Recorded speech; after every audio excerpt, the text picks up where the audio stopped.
at home in Israel and Jordan and Iraq. Next week I will be.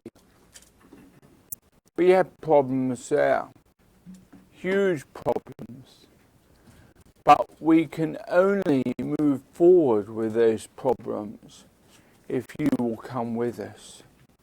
We can't do it on our own.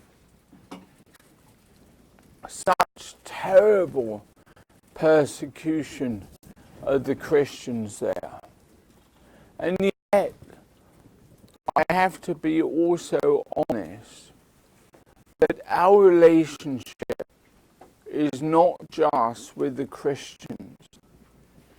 I'm concerned about caring for all the communities.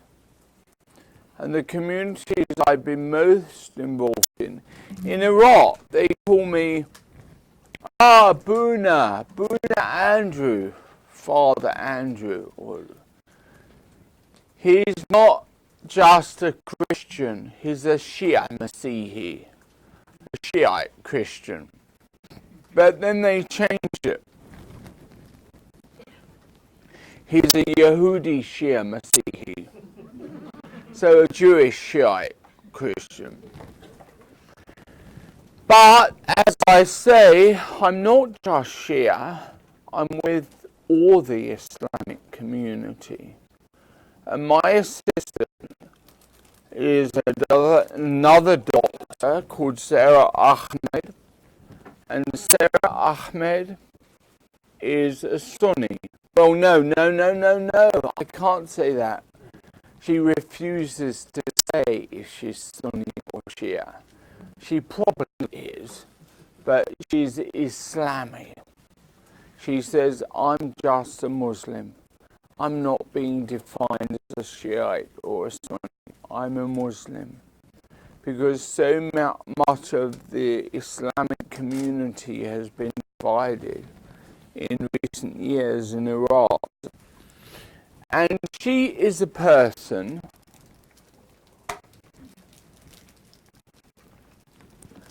who is doing all of our work in Kurdistan.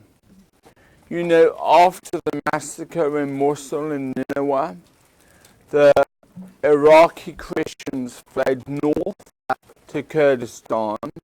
Kurdistan is pretend Iraq. It's not real Iraq. They have their own flag, their own language, their own government, different country, different nationality. But she is there protecting all of the Iraqi Christians. You never hear anything in the news, but you hear about the work I'm doing, but the work that I am doing is being done by a Muslim caring for the Christians. You know, we think and hear about Islamic terrorism all the time. What about Islamic people working for the protection of Christians? I mean, she is feeding thousands of Christians. She is working for them in the refugee camps. And my people in Jordan, I say my people because they're the people I'm working with and looking after. They're not in refugee camps, they're in slums and old houses. But in Kurdistan, they're really in refugee camps. They have nothing. But they asked for one thing.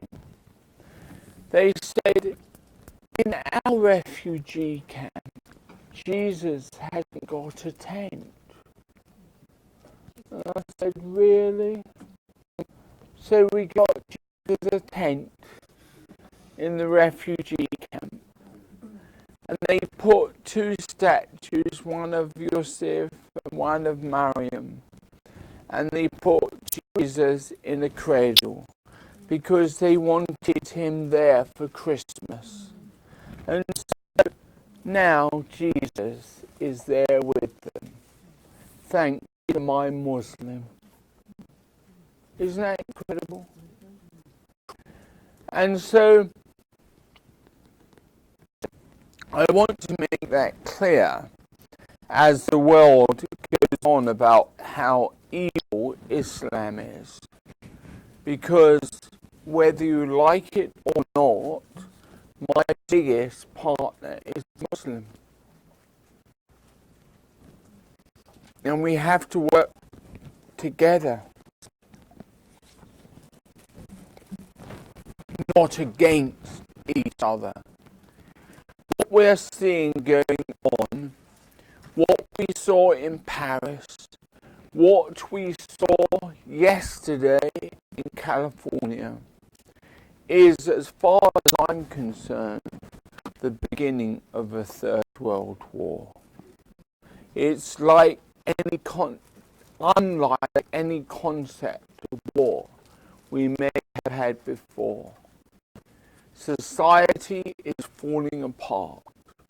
It's not just Iraq which is broken, it is society. You know, we talk about ISIS, and it's easy to blame ISIS, ISIL, Daesh, however you want to call them, for everything. They are just part of the problem. The problem is far bigger than one extremist organization. But that one extremist organization will have influence throughout the world. And so many people are now looking to that group as a means of salvation and a means of identity. Why? Because they, as Muslims, have lost influence and lost power. Every terrorist group has lost something.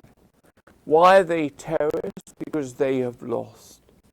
These people were in Al-Anbar, were in Ramadi and Fallujah, and they lost any significance under the Maliki regime, and they were marginalized. And so, when Maliki fell, they fought back. And they have fought to show we have power. And how do they show they have power? By blowing up people and killing them. And do you know who they're killing most? Sorry? Muslims. Yes. The people they are killing most are not even the Shia. It's now the Sunni Muslims. The Sunni Muslims of Ramadi and Fallujah will not join them. So it's not just that Christians. Yes, they killed so many Christians. So in Iraq, very much had. And even then, about them, because the Muslims didn't like them. Why? Because the Yazidis were known as those followed Shaitan, the Satan people. They believe in God, but they believe that God is nice, the devil is not nice, so don't do anything to upset the devil. So it's a bit confusing. Put it this way, it's a slightly confused faith tradition. But those people have suffered terribly. They have been taken in huge numbers as sex slaves. And the only person who really did anything for those sex slaves to get them back was one Canadian Jew. There are problems in how he did it, what he did. Nothing's perfect. Whenever you try and do anything that matters and anything that works, it's hard, it's difficult, it's complex. So we mustn't think that there are easy answers to any of these issues. Things are really, really difficult. My Christians, so many of them have been slaughtered, so many have been massacred.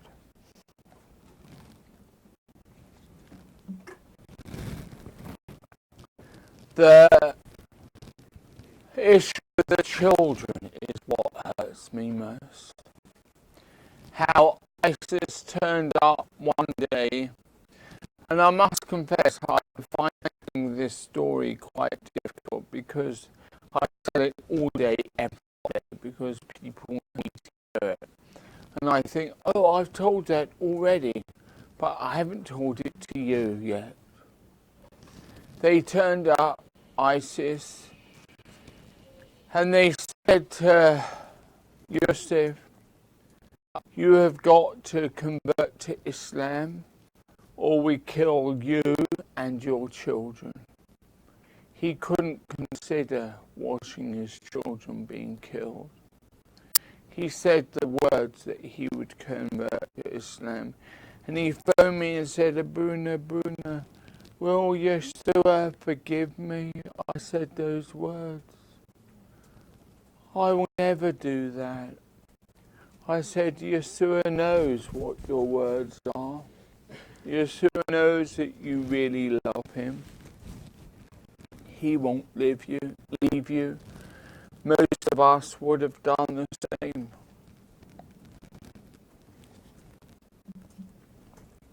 The next day, ISIS didn't ask the father or the mother. They said to the children, will you follow Islam, Muhammad, the greatest prophet? And the children said, no, we love Yeshua. We follow Yeshua. We talk to him every day, and he talks to us. They killed them. They chopped off their heads. And I was crying in my room in Baghdad. And the other children in the compound, they came up to me and they said, Daddy, don't cry. Don't worry about the other children, because we saw them in a dream last night and they went to heaven with Yeshua and they were dancing with him. And to be honest, those words of those children were the only thing which kept me going. So whenever I think of our children now, and that's just one of many of the stories, I think of my dear, dear children dancing in heaven. We have now set up a major structure in Jordan. We have a major feeding program. We have a major rehousing program. We have a major medical health care facility. And we also have a school. And some of you who see my Facebook account, I haven't got room for any more friends, but you can join my public figure page, and there are pictures all the time. Who sees my page? Some of you. And on my page is a picture of our school, And the school was started after Mario, one of our little boy refugees. They're not even recognised as refugees in Jordan. And Mario's father was tragically killed by Daesh. And I said to Mario, "Come here, my darling Mario. I know I can't bring your daddy back, but whatever else I can do, I will do." Mario looked at me and he said, "I want two things, Baba. Two things, Abuna." I said, "What are they?" He said, "Will you be my daddy?" I said, "Mario, I will be your daddy." So I became Mario's daddy. And then he said, "Can you get me a school? I've got no school to go to." And none of the Iraqi children were allowed to go to school. So I said, "Mario, I will get you a school." In 2 weeks, we had a school. We moved into the Latin school. In the afternoon, we got Iraqi refugee teachers. We set all the classes up. We had hundreds of children, and they're still going over a year later. We have a school which goes up and down, but we're talking hundreds of children. And they've now all got a beautiful red uniform, red and beige, and they all have a bow tie.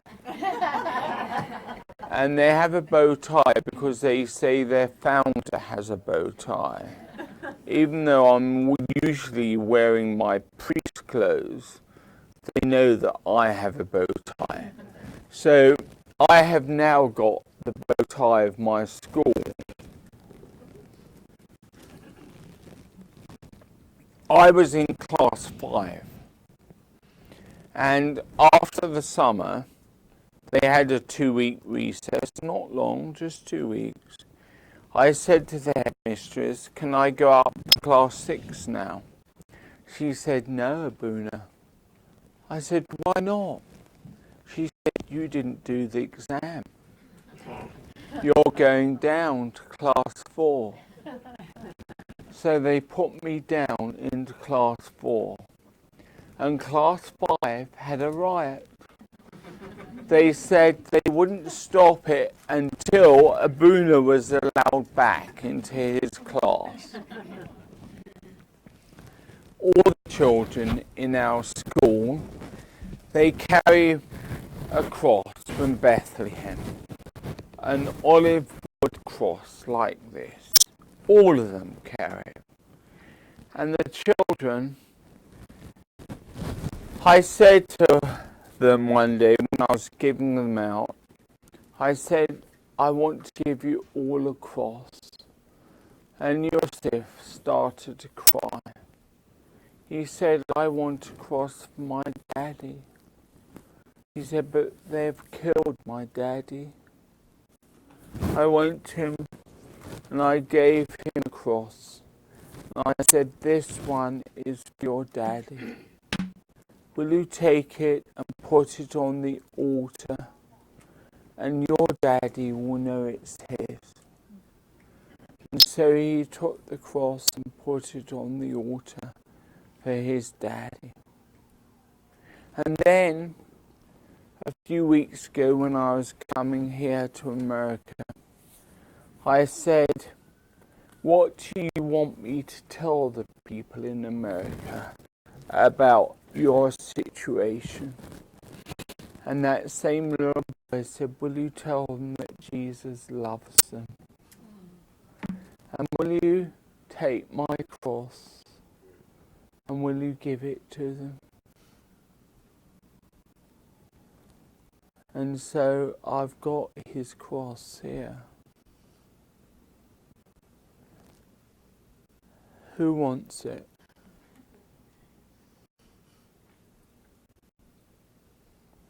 Usually if I'm in a church, I say the first one here gets it.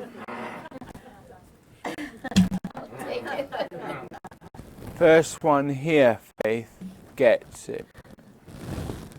Take that cross and may it remind you of what our people have been through.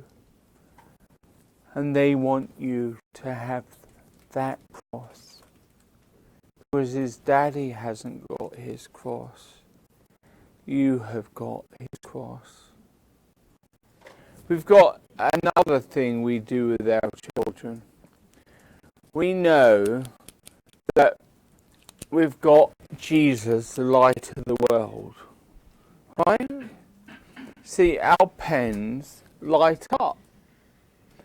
And they say on it, Jews and Arabs unite. Because we're not with one side or the other. Most people go to Israel and either they're a raving Christian Zionist or the radical Palestinian against sanctions and against anything to do with Israel. We love both. Who'd like a pen? You can have it. I was going to give it to you anyway. But this pen, I'm giving it to my favourite singer. Come on, my favourite singer.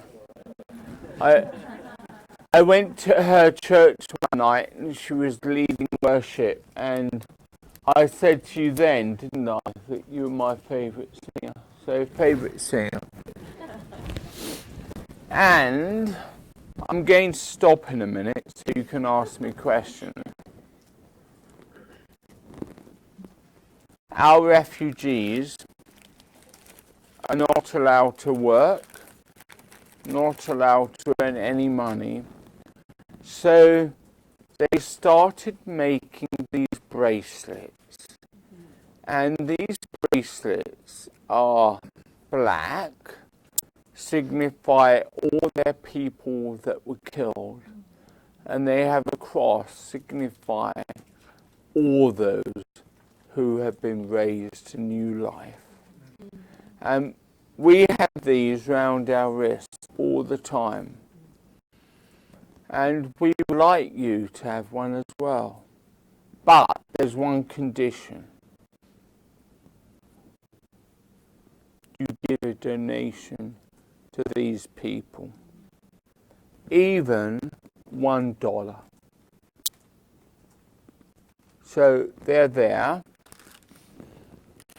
You can have one though, Faith. Well, I'm going to give a donation. Okay, good.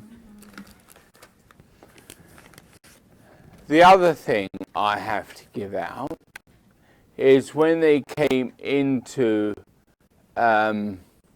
Mosul, Nineveh. You know Nineveh. They took their Bibles and destroyed them. So we got them new Bibles. And these Bibles are solar powered.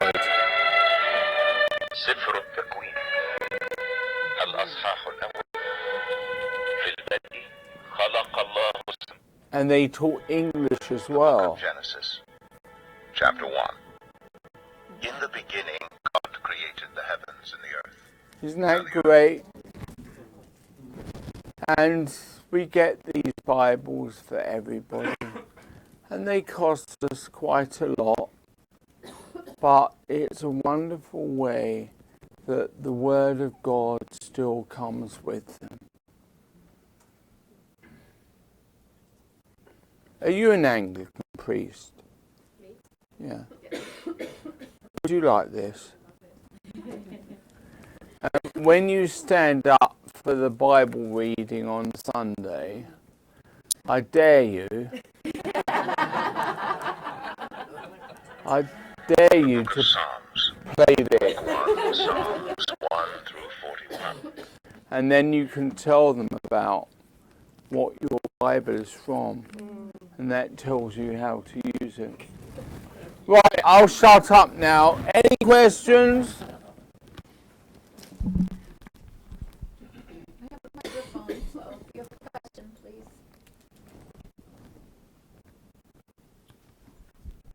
We can go now. No questions. Is there anything else that you would like Ken and White to talk about, maybe, if you don't have a question? Is there any particular other issue? Okay, Sam. Yeah, you talked a little bit earlier, I guess, earlier in your speech about Sarah helping you out. The Muslim woman who was helping all the Christians. I guess, did you talk a little bit about how that relationship started with her and really how you met her and kind of how it progressed from there? Do you know the story? No. Right. I was in New York one day, and I was at a conference, and it was a conference of the Tannenbaum Peacemakers in Action. We had different peacemakers from all over the world. And I saw this person, and I thought she looks Iraqi. But she was at another conference at this conference centre, and it was the conference between Muslims and Jews. And I thought no Iraqi would be at a Muslim and Jewish conference because Iraqis hate the Jews. So I went up to her. I said, "Are you Iraqi?" She said, "Yes." I said, "What are you doing here?" She said, "I'm working with my Jewish brothers and sisters." I said, "What? Your brothers and sisters? You're an Iraqi and the Jews are your brothers and sisters?" I said, "You're the first one I've ever met like that." I said, "Well, we need somebody like you back in Iraq." I said, "What do you do?" She said, "I'm a dentist." "What's your name?" "Dr. Sarah." I said, "Dr. Sarah, it just so happens that I have a peace and justice centre in Iraq. And it just so happens I have a dentist in Iraq. And it just so happens you are coming to Iraq." She said, "I will not go back there." I said, "What, not even for 1 week?" She said, "Yes, I'll come for 1 week." That was nearly 3 years ago.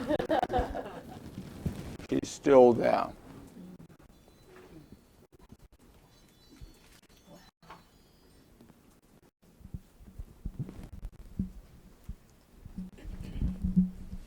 Well,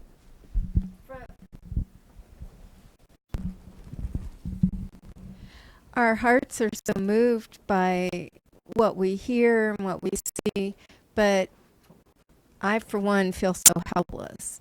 I don't know what I can do. So do you have suggestions on what we can do? Yeah, you can pray for peace and pay for peace. Pray and pay. If you give us your love, your prayers, and your money, we can do everything.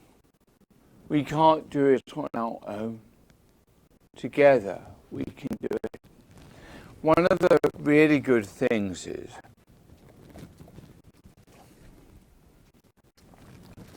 I have established the Jerusalem International School for Reconciliation, which brings together Jewish, Muslim, and Christian leaders from around Israel, Palestine, and some from other countries into Jerusalem.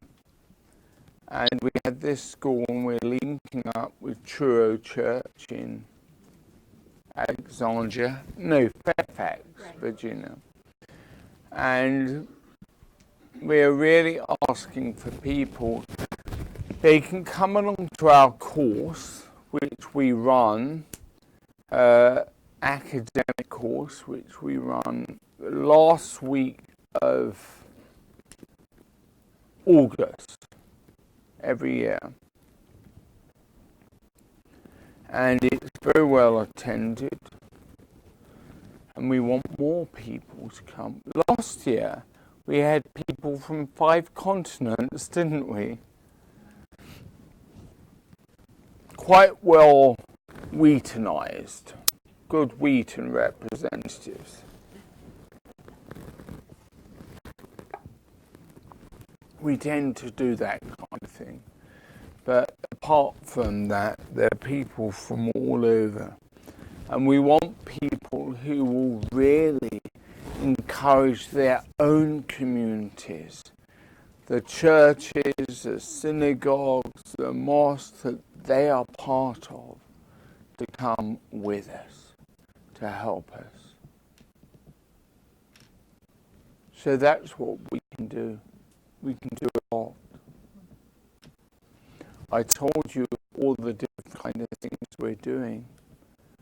We've now got a young group who want to come alongside the Jerusalem School for Reconciliation, and they want to bring young people from around the world to try and encourage them to show that young people can be a force for peacemaking as well.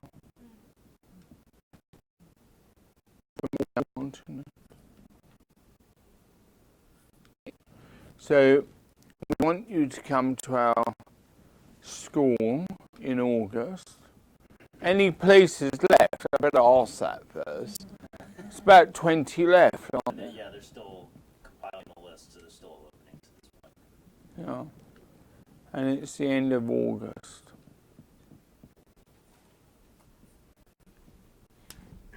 Could you say something about your book, Father? Well, I have written 14 books, but my little boy, Jacob, my youngest son, he said to me, "Daddy, you need to write a book." I said, "I've got 14 books." He said, "They're not real books."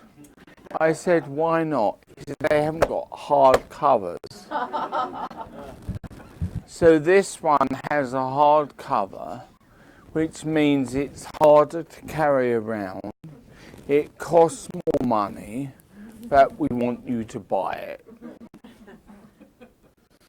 $25, $24.95. That's a lot of money, isn't it?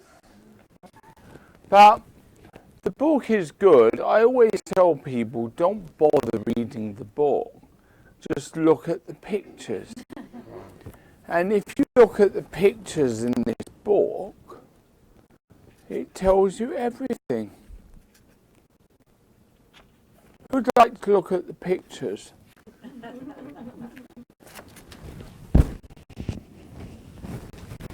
It's a really good book. I've only read 2 of my books. I've written all of them, but I've only read 2. And I did read that one, and it's good. The other one. Sorry? How about the other one? Was it good too? Faith Under Fire was good. Oh, okay. Yeah, that was good. Not the one about epidurals. Yeah, the role of trichloroethylene in cesarean sections was very good. That was his first. That was my first book. Other questions? Can you stand up so I can hear you?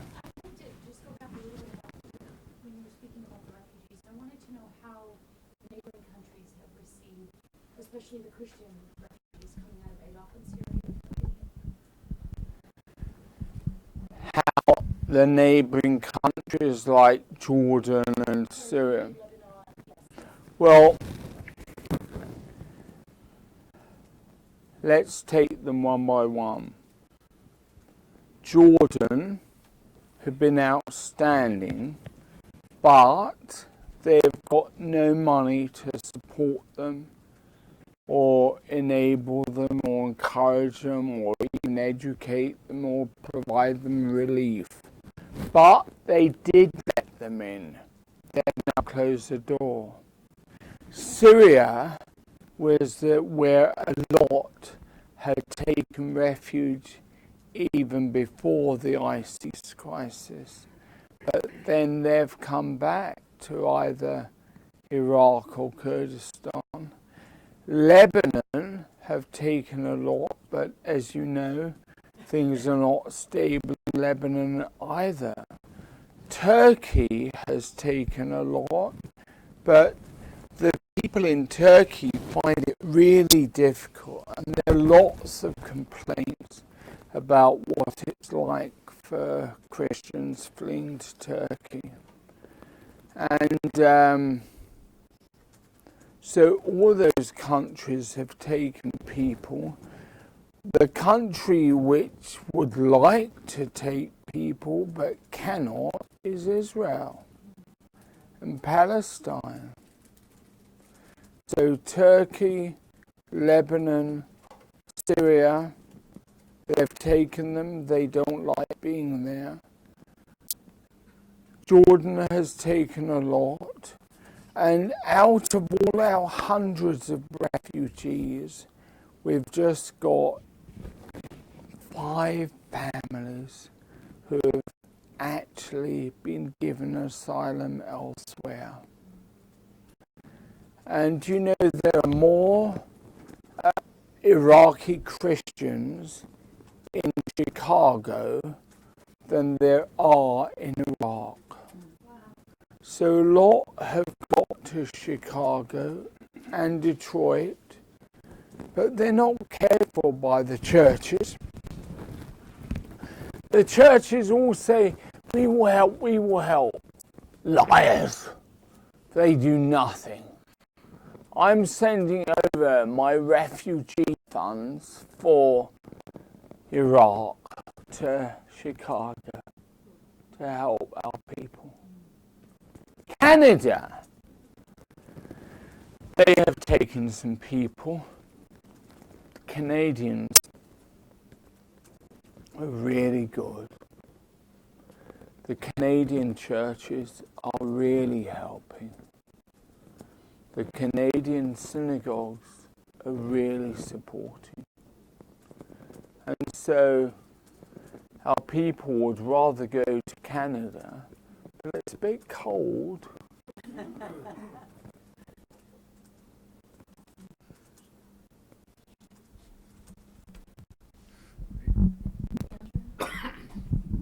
It's quick question, and how many of those audio Bibles have you distributed? And also, what do you see of the future of Iraq? Is it going to stay together or break up? And of, well, I guess of the peoples there, Christians included.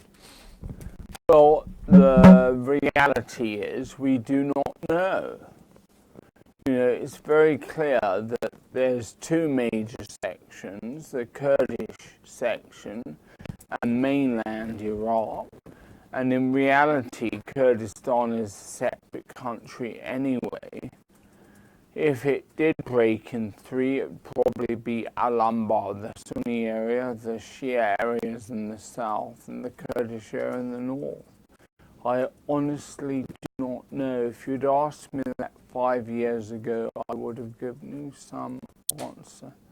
But now, who knows? Would it be a good idea for them to break up or not? I don't know. There are negatives and positives on each side.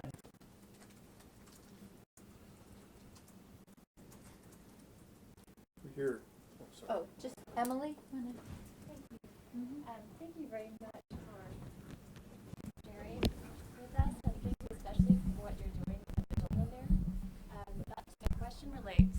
But my question relates to the children, especially to orphans, and I have 2-part question. The first is about orphans of all faiths. What is happening to them, and what do you think should happen in the long term? And then my second question is about Muslim orphans specifically, because, as you know, most Muslim governments ban any form of adoption, including by other Muslims, and most Muslim scholars also teach that that is what the Prophet taught. What do you think should happen for them for the long term, and do you know what is happening to them? Well, the issue of orphans is a very big issue. For the Christian orphans or the Christian community, I haven't met one Christian orphan without a home. They're taken in by other members of the family, and they take it very seriously. You care for all of your family, not for just some. For Muslim orphans, there are some very good Muslim orphanages. They're usually run by Christians, even the more Muslim orphanages. But the Shia Ayatollah Hussein al-Sadr, who's my great friend, he does have an orphanage for them. And there's one orphanage for abandoned children. These children are seriously abandoned. They're often left in shoeboxes on the street. And we don't know if they're Christian or Muslim, Shia, Sunni, Yazidi, Mandian. And the people who look after them are the Sisters of Charity, the Mother Teresa sisters. And they love them and they care for them. And they're often children with serious disabilities, with no arms and no legs, and they care for them.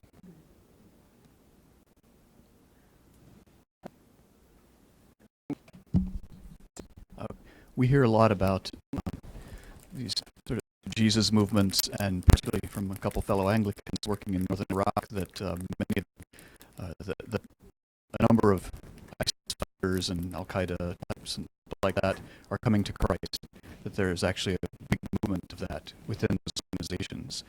Didn't know if you had a comment on that. And then secondly, somewhat related, we're here today because we have an interest in this part of the world. And I went through something recently talking about how to engage with Muslim in spiritual conversations, basically. And I think a lot of us struggle with how to do that.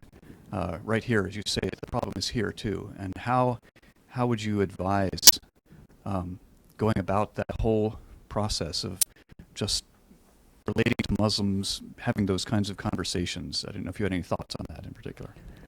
Well, in all the years I've been in Iraq, I have never gone out doing public evangelism. I have several Muslims who've come into my church. Every one of them has come because Jesus has come to them. They wouldn't even say it was a vision. They will say, Jesus came to my bed. The ISIS commander, one of the ISIS commanders, he was laying in his hospital bed in Damascus. He had a road to Damascus experience. Jesus came to him and said, follow me. With all my Muslim colleagues, I have one rule. We love each other. I love them. They love me. And we just seek to share love together. And that works. All the words in the world, all the great apologetic sources, and the arguments to convince them of the existence of the Trinity. We know that. I know, to me, God is Father, Son, Holy Spirit. We always say the Trinity, always ending it. We believe in God, Father, Son, Holy Spirit, one God. Always stress the importance of the unity of God.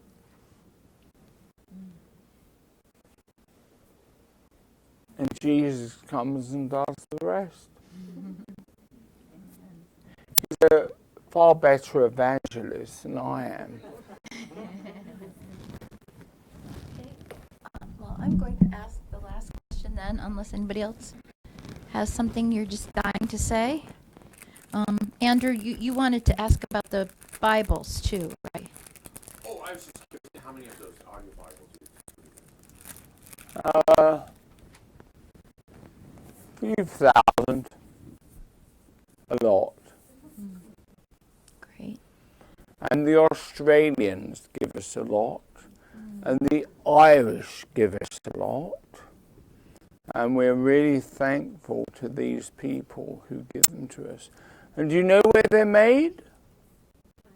Israel. Sea of Galilee. They're made on the Sea of Galilee.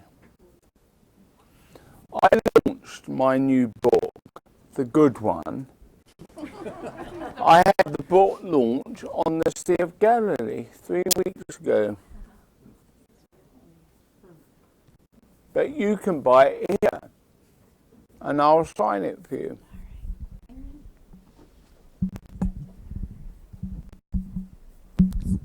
Just wondered where you're finding joy in your ministry these days. Joy. I've got the joy, joy, joy, joy down in my heart. Where? Where? I've got the joy, joy, joy, joy down in my heart. Down in my heart to stay. And I'm so happy, so very happy. I've got the love of Jesus in my heart. I'm so happy, so very happy. I've got the love of Jesus in my heart. Boom, boom. That's the answer. I'm really happy. I know that I've got the love of Jesus with me all the time. And I know my people have. I'm so happy. I can honestly say that I have never enjoyed this job as much in all my life. I've never been so happy since the days when I was resuscitating people from the dead. I used to run the cardiac arrest team at Major Hospital in London, and that was so good. I never thought I could ever do anything like this. And when I became a vicar in London, pastor of a church, it was nothing like raising the dead. And I said, God, I so want to have that joy back that I once had in the operating room. And now I've got this, and it's great. But it's a story of agony and ecstasy. There are the days when you're crying, saying, why, Lord? And there are days of immense joy when you're taking God to them. One of the big days was when children got their bow ties. That was really good. Is there a picture of that in the book? No. They hadn't got their bow ties then. There will be in the next book. Okay, well, I have 2 questions in closing for you, Canon White. First, I would just like to hear a little bit, just a tiny bit, about your interaction with the U.S. troops in Baghdad. I've heard wonderful things about that. And secondly, just if you would give a statement to us of what you think about the idea that there may be a genocide determination coming out that will only include the Yazidis and not the Christians by the United States government? Well, the reality is the United States government is not recognizing the Christian genocide. It's not that we don't want them to recognize the Yazidi genocide, but it's not just Yazidis. We are one together. As regards to US troops, it's not just the troops, it's all the people from the US who served in Iraq. Who is here who is in Iraq? Nobody? Oh, Sydney. Now, Sydney, can I ask you some questions? Look, Sydney, my dear Sydney, she was one of my flock in the US Embassy congregation. And didn't we have a wonderful time? Yes, we did. It was a wonderful one. A wonderful community, soldiers and civilians, all of us together. And we knew that we were at war together. And we knew that we would stick together. And the least we could do was encourage. And they were really, in a very hard way, the diplomats and people, because they couldn't come out like we could.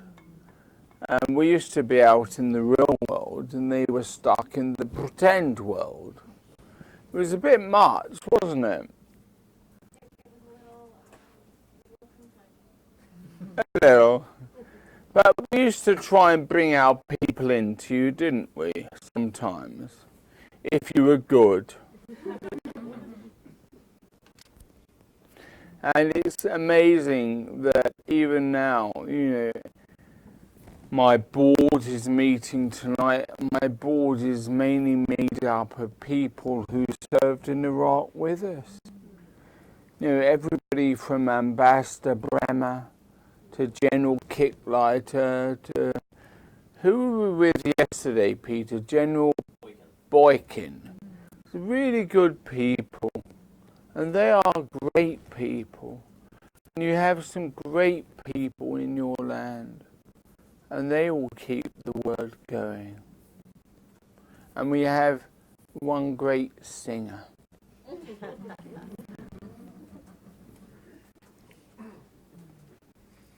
Last question.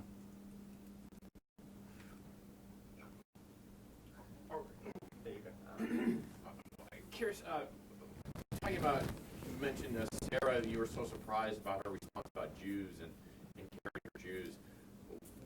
Describe that relationship more of Jews and how they're perceived in Iraq or the relationship. Well, I'm pleased you mentioned that because basically Iraq used to have the biggest community of Jews in the Middle East. It had about 250,000 Jews. And after the formation of Israel and the massacre of a lot of Jews in the 50s, they all disappeared. One of my roles was not just to care for the Christians, but the Jewish community as well. We have 6 Jews left. And I used to make kiddush for them on Friday night. I would do the Pascha, the Torah portion for the week with them. And it was very interesting when earlier this year or end of last year, I got together with some of the Ayatollahs and the senior Islamic leaders in Iraq and the chief rabbis in Israel. And I said, I want to get a meeting together of the Iraqis and the Israelis. And they all said no. They all said, we don't like them. They want to kill us. They're after us. But in the end, they came. Why? Because they said they loved me. And so we got together. And one of the After 3 days of meeting together in Cyprus, one of the chief rabbis said, I've got only 3 words to say about our time together. He said, fear is cancelled. And one of the Ayatollahs said, I came hating you, and then I looked into your eyes, and then I heard your story, and then I realized you're my brothers.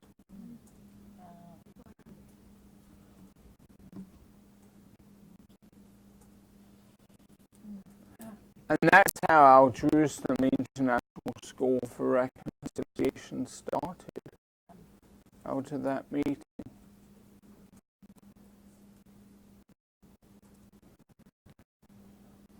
Now, I must admit, I really like you, but I'm a bit confused by those signs on your computer. I vote energy and repeal Obamacare.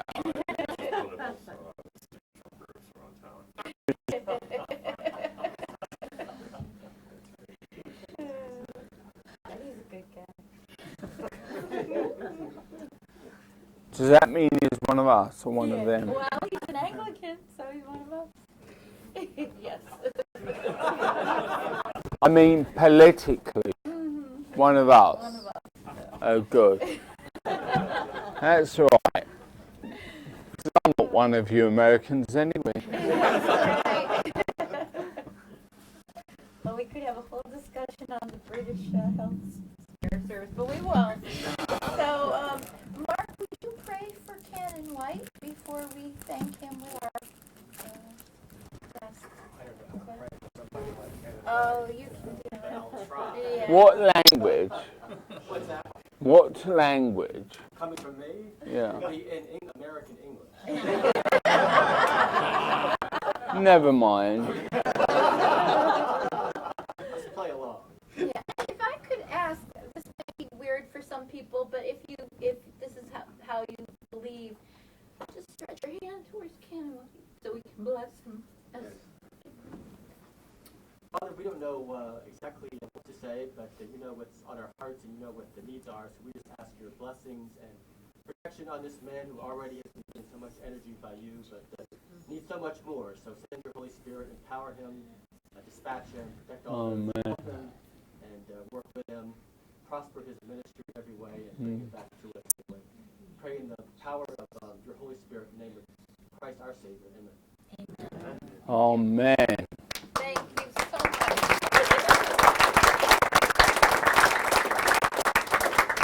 Everybody buy a book and give a donation for the children.